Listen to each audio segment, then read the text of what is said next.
Good morning, good afternoon, and good evening to the world. Welcome to the first ever webinar by Pinnacle Infotech. So I believe everybody is doing well out there.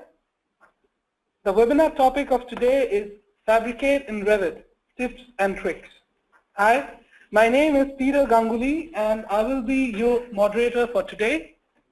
First of all, let me thank you to our attendees for joining us today. We know our topic will be your great interest because this is one of our biggest turnouts for a webinar so far. And we have about more than 200 people registered to hear about the best practices in fabrication 2017. We know that you will be pleased with what you learn in the next hour. We will be taking 1 minute so that everybody can join us, and then we will be starting the presentation.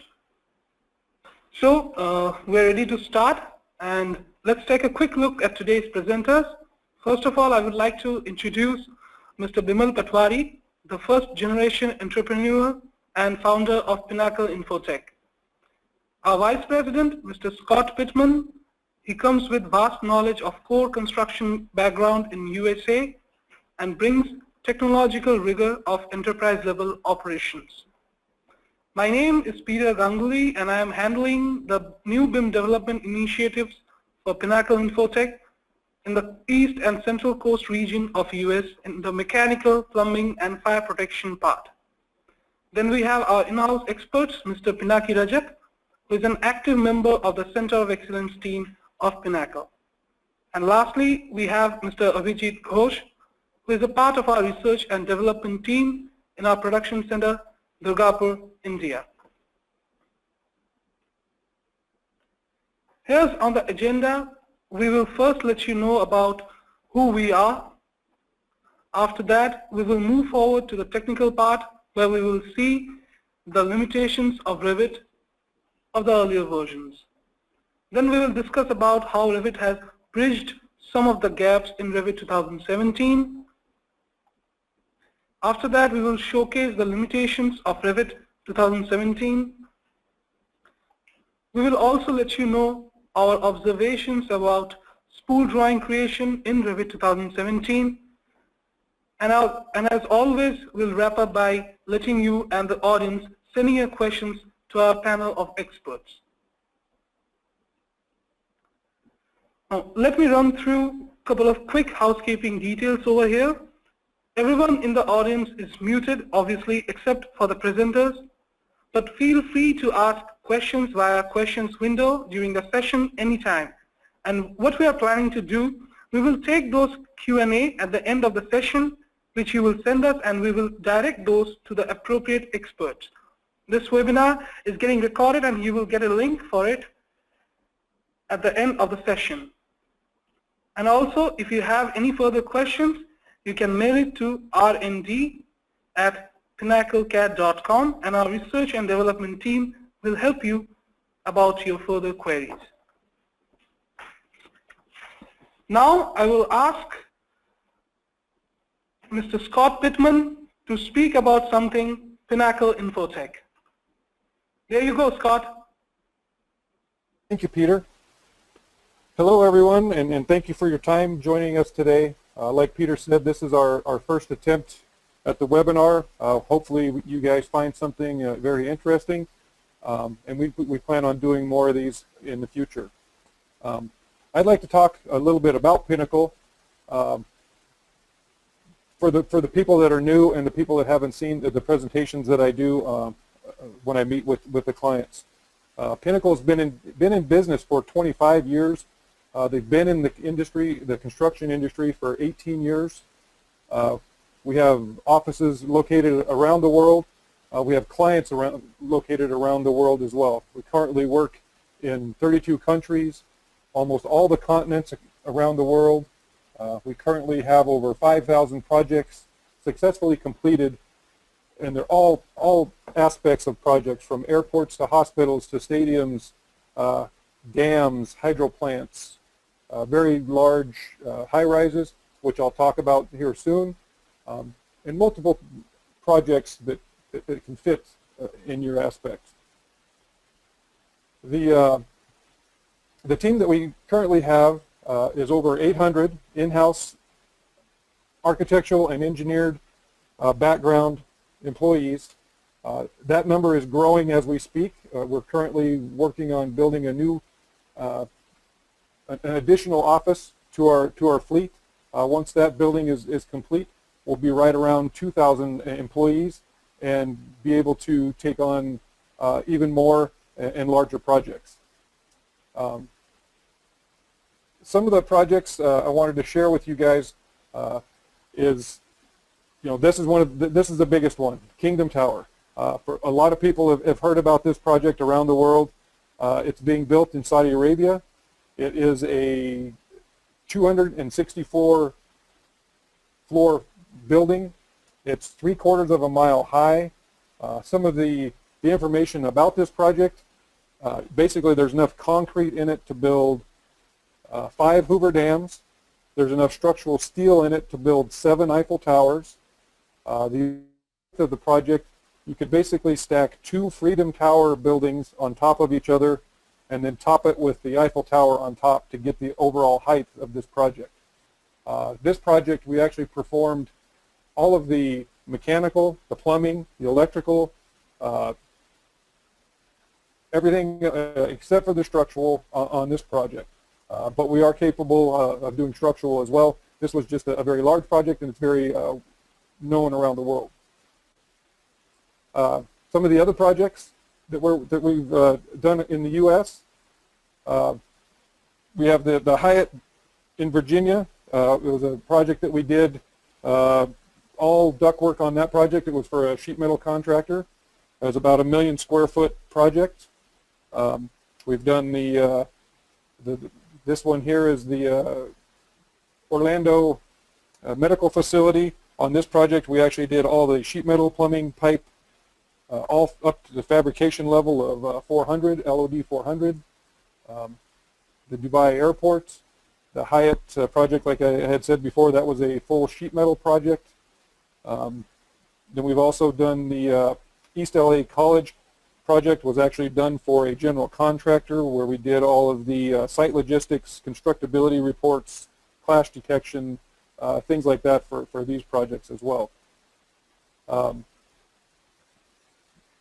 The team is a very large team. We have a very great, talented team that works with us. This is a map of all of our offices that we do have across the world. Obviously, you can see Houston, London, Switzerland, Italy, Dubai, Jaipur, Dugapur, and Calcutta. The Jaipur office is actually the facility that we're currently working on. Hope to have it up and running by the middle of 2017. Again, once that facility is up and running, we'll be right around 2,000 employees, and very strong and a great group of people in that area as well. Currently, all the production is done in the Dugapur office, and we also have an office in Calcutta that helps with a lot of our content creation, hyperlinking projects, and things like that. So that's kind of a look at what Pinnacle is, where we're at. Hope you guys enjoy the rest of the presentation. And again, thank you for your time, and I look forward to talking with you in the near future. Thank you. Thank you, Scott. Thank you for your briefing. I would now hand over the controls to Mr. Bimal Patwari, who would be taking you through the main topic of today's presentation. So over to you, sir. Friends, once again, I welcome you to the webinar, and thank you for attending this topic. As we all know, for the MEP industry, Autodesk has 2 very important products to offer. The first is the Revit software, and another is Autodesk Fab. And there is a lot of confusion going into the market that which is the most appropriate software for which industry segment. So that's why we thought that let's have this webinar so that we can discuss our findings, and we can then have a discussion with all of you, share our observations, and see what Autodesk is trying to do for these products. Now, Autodesk Revit has been the flagship product from Autodesk for a long time. This software was targeted for architects, engineers, and contractors. This software, Revit, has a lot of engineering design calculations and simulations that you can do in the software. Plus, Revit has got some nice interface with other engineering software, so you can easily take the data, you can create the model in Revit and take to those software, do the analysis, and come back to the Revit. Revit has also become almost the industry standard for facilities management. It has got a nice database management system where you can attach all kind of data for every equipment, every parts and of the project, and then you can extract the data and interface with various facilities management software. There are a lot of international interfaces which has been designed, like POBI data is one of that, which helps us in interfacing Revit with the various facilities management software. Let's come to Autodesk Fab. Autodesk Fab was also acquired by Autodesk 3-4 years back, and it has been more targeted for contractors. We have seen Fab being increasingly mostly used by all the MEP contractors in the industry. And the reason for that is that Fab offers a lot of facilities to contractors to use very specific databases of manufactured components. We know that most of the MEP contractors, they love to prefabricate all their assemblies, all their ducts before they go to the site. And Fab is an excellent software to help them because it creates very accurate, intelligent, and constructible models.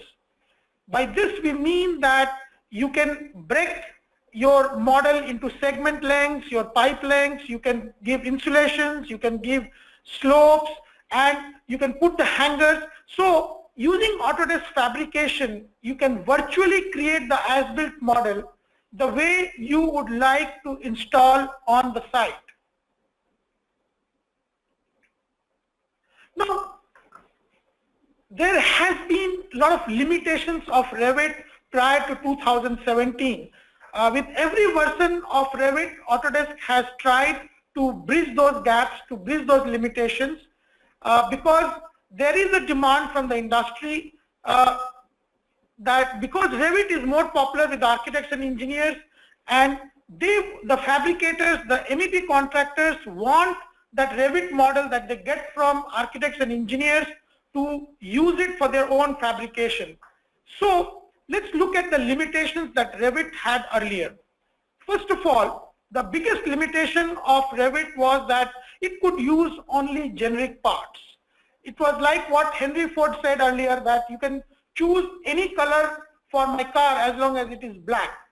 Similarly, for Revit, we found that it had, by default, it had a very basic set of generic parts which had imperial and metric content, and like if you wanted a square bend or a generic elbow or a generic straight. So Revit had this database, but you were handicapped with the very generic parts. There was no option to configure individual manufacturer database within it. You know, whether it is Charlotte or NIPCO, you know, all of us want to use the exact database that we are going to use on that project. And it was not possible with the earlier versions of Revit. Another big limitation of Revit was that we could not customize the data content as per requirement or as per SMACNA. So a lot of projects had very specific and rigid requirements on the various parts, or the codes, the local codes, or if it was an industrial project, then there were a lot of requirements, and unfortunately the earlier versions of Revit could not do that.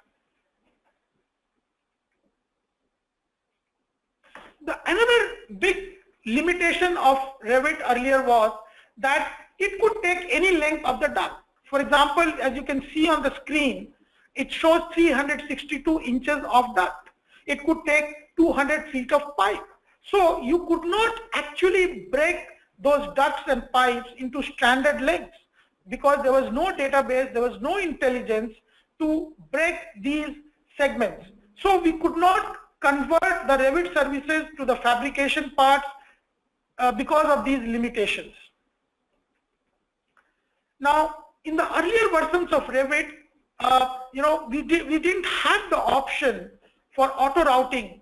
As you can see on the screen now, suppose you want to join this point and this point. Now, you had to manually do that whole operation.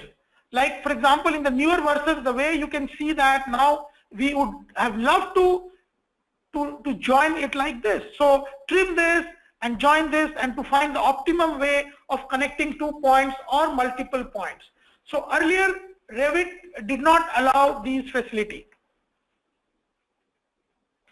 Similarly, if you wanted to trim or extend, join 2 pipes, it was not possible in the earlier versions of Revit. And all of us who are using these packages, we can feel the frustration that we have to actually take every point, connect to those points because to complete the whole circuit.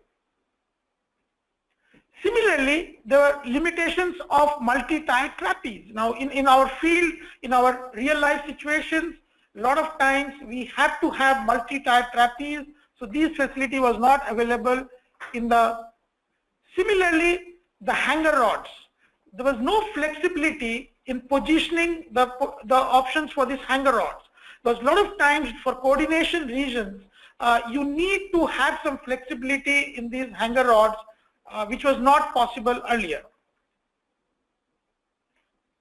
If you look at creating shop drawings from Revit, there were a lot of challenges because we want to create fabrication documents, we want to create shop drawings which our people at site, which our crew at site can easily understand and use them for site installations. So the most important things are rise and fall symbols, no visibility control for insulation and lining. So the people who have been dealing with the shop drawings will agree with us that these were really challenges, and these are very much required for any shop drawing. Now let's come to Autodesk Revit 2017. Fortunately, Autodesk has taken care of, has addressed these limitations, a lot of limitations in Revit 2017, and we are going to discuss how these limitations have been addressed. Folks, please feel free to ask questions. You have a chat window. Please raise your questions, and our team of experts, they are noting down all the questions, and we will be answering these questions at the presentation. Now, the first biggest benefit that we see in Revit 2017 is that it is capable of configuring individual manufacturer or a project specific database. So if you have created a database of specific manufacturer, say Charlotte or NIPCO, or you have your company database which you have been using for different projects, so now you can import that project specific database easily into Revit 2017. You still can't create the database in Revit, but the interface is beautiful. So if you have created any database in Fab or in any other software, you can easily bring it into Revit. Secondly, a lot of times for any project, we need to customize a lot of data content. So there could be a specific fitting which you need to, or for a sheet metal, you want to fabricate a specific way of fitting. So now in Revit, it is much easier to create and customize these data contents. We can manipulate this easily into in Revit 2017. Now the next, again, this was again a big wish list that everybody wanted with Autodesk, that can we now create a model in Revit which can directly be downloaded onto our plasma cutters, or we can create prefab spool mats which can be taken to our assembly shops so that we can prefabricate. And we are finding that Autodesk has addressed some of this. Now you can define my fab part. So if you have a 59-inch of standard duct length, or whatever it may be, you can define that. And when you are drawing in Revit, now it will draw according to your defined segment length. So you can see the earlier, the standard Revit system was like this. So you could draw 1,000 feet long ducts. It won't stop you. But now you are to break it up into the fab parts. Not only that, not only it helps you to do that, but it also creates, it shows all the flanges and gaskets that the way you would like to fabricate and install on the site. So the biggest beauty that we see here is that you are able to exactly model the way you would like to fabricate and install. So today Revit helps you in creating the ducts exactly the way you are going to fabricate. So you can define what are the gaskets you're going to use, what are the flanges you're going to use, what are your standards, company standards, and the Revit 2017, you can define that and you can draw comfortably. Now we have a small demo that our team will be giving on the fabrication service conversion facilities, that how we can do that.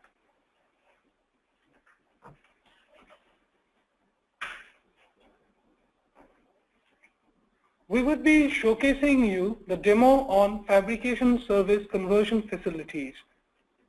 So start with it. We insert a default Revit ductwork, select the entire system by pressing tab.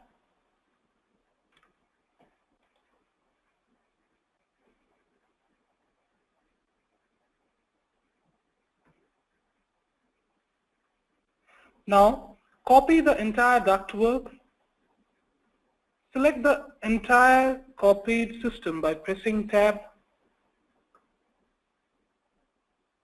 Now go to Revit Design to Fabrication option and click on it.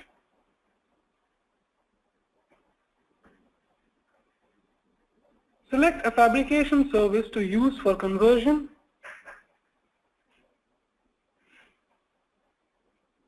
And click OK. Again, select the entire ductwork by pressing tab. Click the Optimize Length option. After clicking, it will be segregated on a standard segment length. Let's check out the difference between the default duct and the converted fabrication ductwork. The first default ductwork consists of unrealistic length, whereas the fabricated ductwork consists of realistic length of 59 inch, which is a standard length of S&D duct connection. Let's check the connector. Double click on a piece, go to the connectors under Edit Part window to recheck it. And that's it, you're done. So over to you, sir. Thanks. Now, the next improvement that we see in Revit 2017, there is a small animation that shows that how you can automatically route, and it will show you various options of connecting these 2 points. As you can see, it gives you various options. There are 4 options it provides, and you can choose either of that.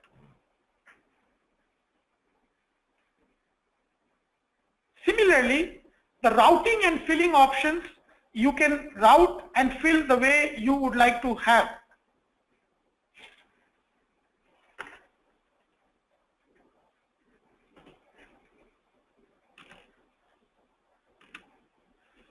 Revit 2017 again allows you multi-tier trapeze hanger facilities. So a lot of flexibility is there in the way you would like to have your hangers. Similarly, if you want to position your hanger rods according to the coordination requirements or any other structural requirements, you can easily do that.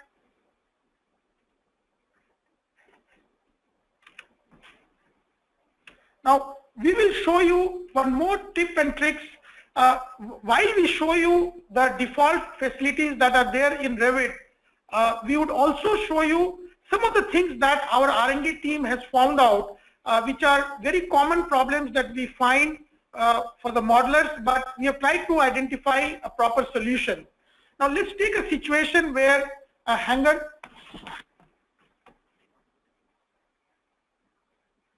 okay, so let's take a situation where you have got a pipe and you have put the hanger. Now after you put the pipe, you also need to put the insulation. But the moment you put the insulation, it goes inside, doesn't understand that, and the hanger is embedded inside the insulation.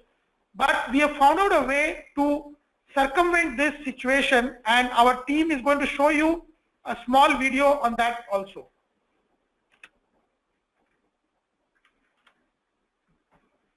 So insert a round duct from fabrication part palette.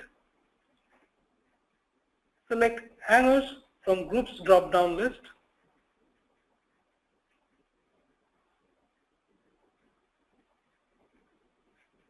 So the round duct work has been inserted. Then we are selecting the hangers from the groups drop-down list, and then click on any desired hanger and place over the duct. Now you can see the hanger is placed perfectly where there is no insulation added. Now let's add insulation from properties.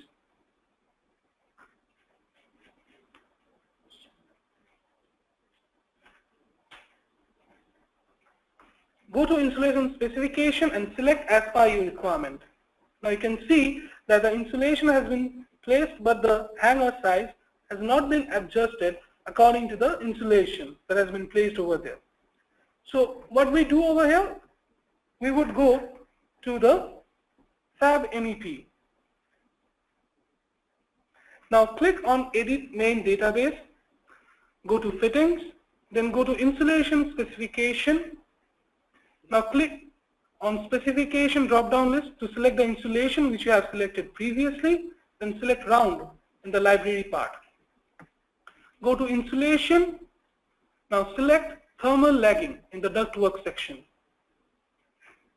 Now click on Properties. In the Material Properties list, check Adjust Support Size. Click on OK to save changes. Now you may have asked to change the version number. If you want, you can click yes, or if you do not, you can click no. Click again OK to save changes. Now again, go to the Revit part. Now click on the small arrow behind Fabrication to open the Fabrication settings, and click on Reload Configuration. Then click OK. Now you can see the hanger size has been adjusted with the insulation that has been placed over there. So that would be it, sir, from our side. So you saw the demo that how we can use Revit now to adjust the pipe insulation. Now you would be wondering that why are we bringing the fab again into the picture. The issue is the Revit still doesn't have its own capability to change these databases. So you have to basically make those changes in the fab database and bring it to Revit. So once you configure it one time, you don't need to do it again and again. So we just try to show you that how you can configure the database and then use it in Revit with ease. Now let us look at how Revit 2017 helps us in better documentation. As you can see, all the graphical representation enhancements with rise and fall symbol options, they are there in the new version, so you can create beautiful documents which are very informative. There are a lot of visibility control options for insulation and lining, so you can use different types of insulation and lining symbols. Now, another challenge that we often face is the rise and drop symbols, because, and especially at the site, we want to inform our installation team that where the rise drop symbols are there. Now, we can again Pinnacle forward. There's no straight method in Revit to put those rise and drop symbols. So our team will again show you a small video that how we can map the rise and drop symbols in Revit for various ducts, pipes, any kind of containment systems. So select the pipe from where you would like to go up or down as per your requirement. Here we have decided to add an elbow at the end of the selected pipe to go down. We are working with the domestic cold water service over here. So we have selected the pipe and we will be adding a 90-degree elbow to go down from here.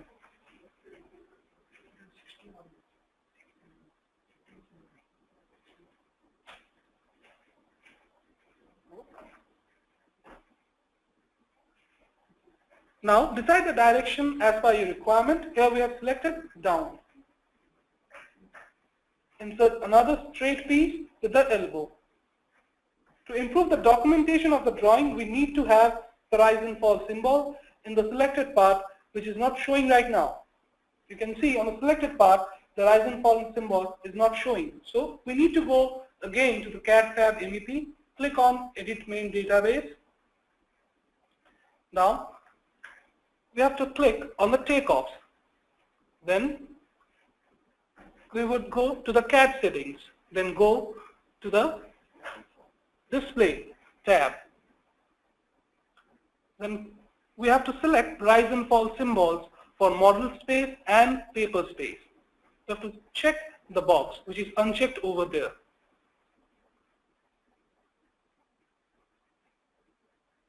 Now we have to select the round style as per the requirement. Now go to the service to override what we have done over there. So we would select the supply, which is the domestic cold water, what we have selected.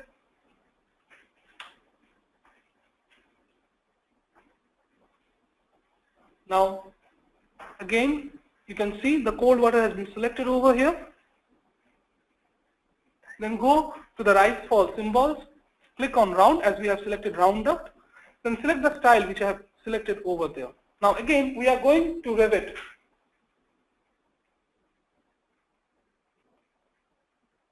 Now again we have to click on the fabrication part, fabrication tab, on the service ribbon, the small arrow behind the fabrication. Now click reload configuration.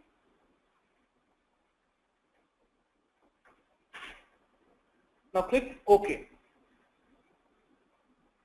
You can see the rise and fall symbol has appeared, which is needed for the documentation purpose.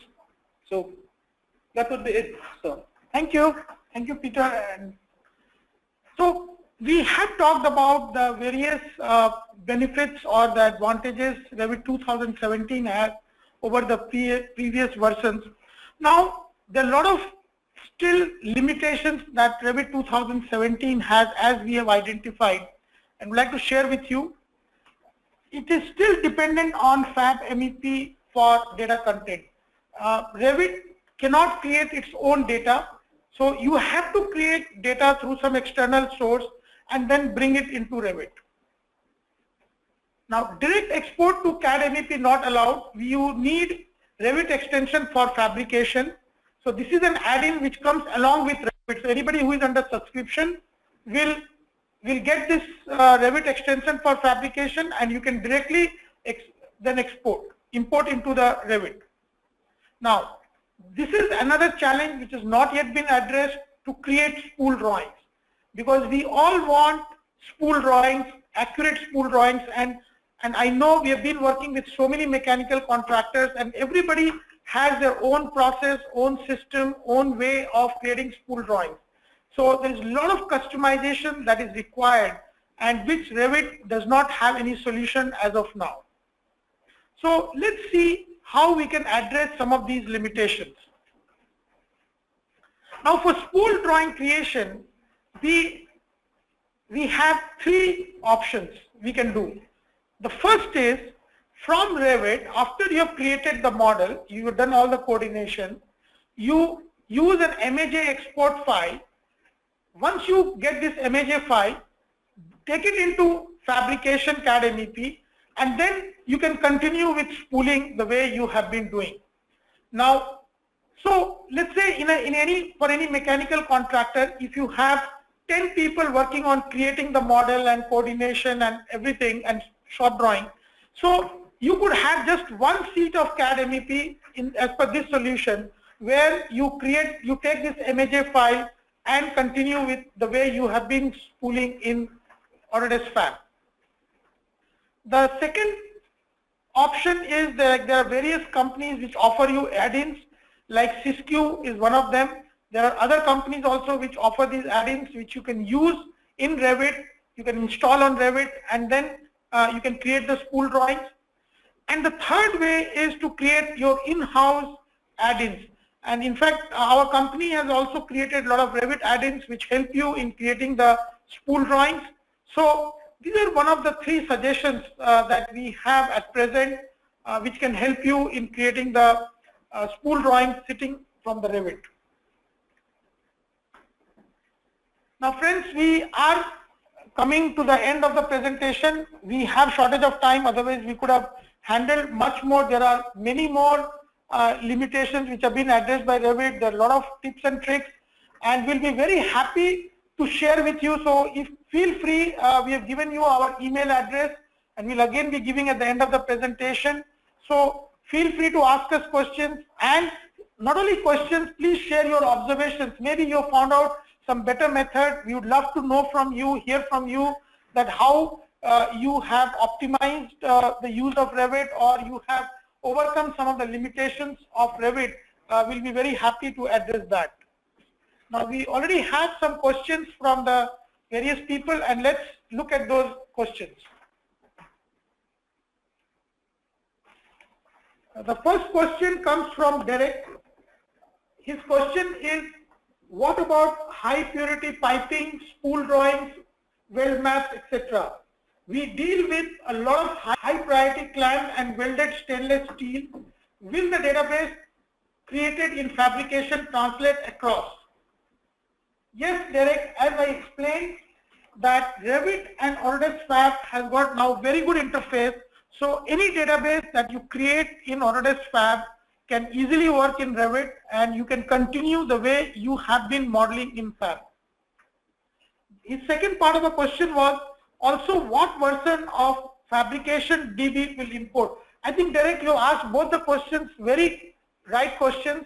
And you see, you have to have Fab 2016 or higher to export it to Revit. So that is a limitation that you have. So prior to Fab 2016, if you have created the database, Revit 2017 will not accept that. The second question is from Mr. Varun Kumar Sagarkar. His question is, then what is the need for CAD MEP? Again, a very valid question, that if we are saying that Revit can do everything, why do we need CAD MEP? As we have shown in the demo, Revit addresses a lot of limitations, but CAD MEP is still required for creating your database, for creating the spool drawings, customizing the contents.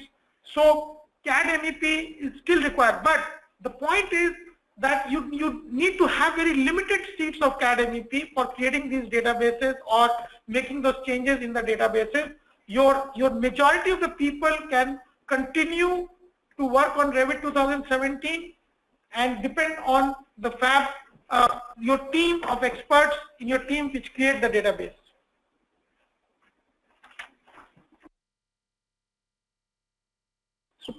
Now there is another question that has come up. Can we directly derive the Trimble point from Revit fabrication as it is applicable in CAD Fab MEP by using Trimble command? And the second part of this question was, can we change the material, connection type, etc. directly in Revit as recommended in Fab MEP by design line option? Now these are again very valid, important questions, and very naturally come up that because we are importing the database from Fab MEP, so can we make those changes sitting in Revit? And the answer is both the options can be doable after converting into Fab MEP from Revit.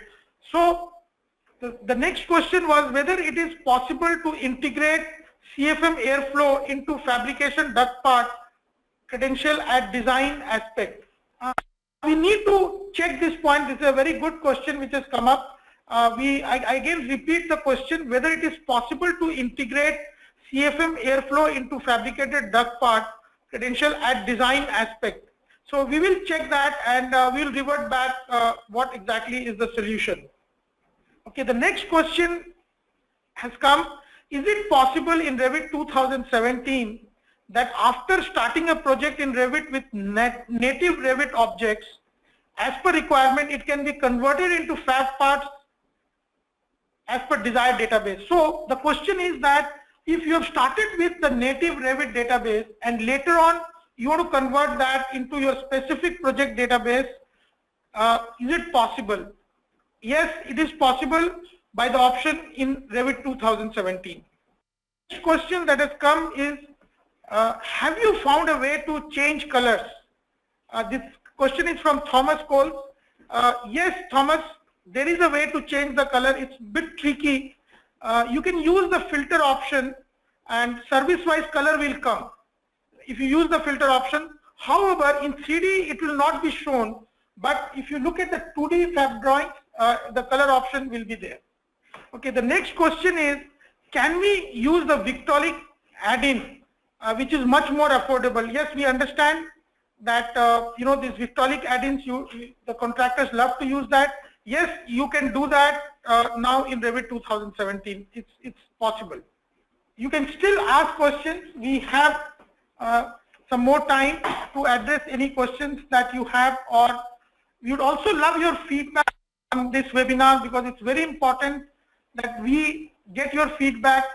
That we'll send you a feedback form also at the end, or you could also give us your feedback on your suggestions that in future webinars how we should address that, or we would love to have topics from you, that what are the various topics that you'd like us to address in future webinars. And we'll be very happy, because we are trying to create a platform where all like-minded people from the industry, we can get together, we can share our observations, and we can identify various solutions to the challenges we face every day. There is one more very important, interesting question which has come up. This is a very good question which has come from Robert Wright. He has asked a question: can annotation be made in Revit on CAD MEP parts? Very interesting, because this is a very natural question which comes up, that can annotation be done? Robert, we have some good news for you. In 2017, MEP fabrication part visibility setting is available for annotation, which was not available in 2016 or earlier versions. So by using the visibility setting, yes, you can do all the annotations the way you have been doing in CAD MEP. I hope these answers your questions. Please feel free to give us your suggestions, or if you found out some nice ways to circumvent any of the limitations, we'll be very happy to hear about those. More questions coming up, so we will also like to address that. Okay, there is another very interesting question from Thomas. Can you change services if you have made mistake? And we do make, a lot of time it happens. It could be a change in the requirement of the project. Yes, we can again change services, but again you have to go to CAD MEP, change those services and reload into Revit and continue. So you can again make all the changes in the services that the way you have been wanted. So with this, come to an end to this webinar. Okay, I would request Peter to close the webinar today and explain. Okay, terrific. Well, you just got the last word from Mr. Bimal. Because we are out of time, and I want to thank Bimal, Scott, Inaki and Abhijit for joining us today, and thanks to you, our audience, for taking part into this webinar. We will also really appreciate if you could let us know about your topic of interest on which we can do a webinar. You would be getting a feedback from right after this webinar where you can mention your topic of interest. Please feel free to give your feedback, and we hope to see you again in our next webinar. Thank you for joining in.